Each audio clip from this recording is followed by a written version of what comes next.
Hello again, everyone. This is Jeff Reed, former writer for iFanboy. International Drag Day is July 16th, and in honor of that day, I want to talk about the times where Batman and Robin have been in drag in order to help solve a case of some kind.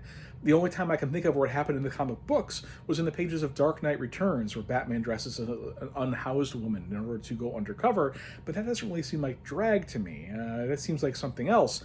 Now, that never happened in comic books as far as I know. I've read a lot of Batman comic books. It has happened in a different medium completely, comic strips. And for instance, it happened in the pages of Batman the Dailies from 1943 to 1946. And it is here in newspaper comics where Batman and Robin have both been in drag.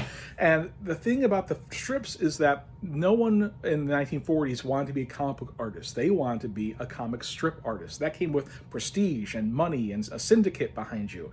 That could be an actual lofty position to hold in a community. Comics book artists, not so much.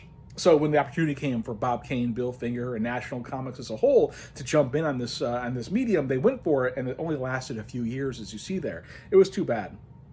But reading it now is interesting because while the format for comic books was so defined in a certain way of so many pages, comic strips could do a story for as long as it wanted to. And it led to some interesting places, like, for instance, the time where Dick Grayson had to dress as Marie Antoinette in order to go to a costume ball alongside Bruce Wayne. And it turned into a Bugs Bunny type scenario where he dressed in a long Marie Antoinette flowing gown with a cinched waist and a big wig. And of course, every man fell in love with him as soon as he walked in and threw themselves at him to comedic effect.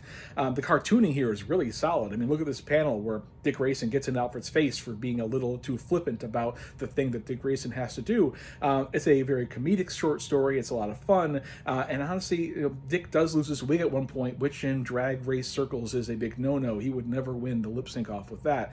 So unfortunately, Dick only does it this one time. Bruce Wayne, a few storylines later, in September 1946, we see Bruce Wayne get into drag again to uncover the motives of the gangster. And again, this time he is wearing a full dress there. He has cinched waist. He has full makeup on. It's a little bit of a busted mug. It's okay. But, it's Bruce's first time doing full drag makeup. But he is found out almost immediately, and then he is thrown to a dog. So we have a week and a half of Bruce Wayne in drag trying to save himself from a dog that's coming at him. It goes well for him in the end, don't worry. But that's the only time I can think of where Batman or Robin have been in drag. Unless I guess you could say they're always in drag with their costumes. I'm not sure I can make that designation, but I feel like that's an argument that could be made by someone out there.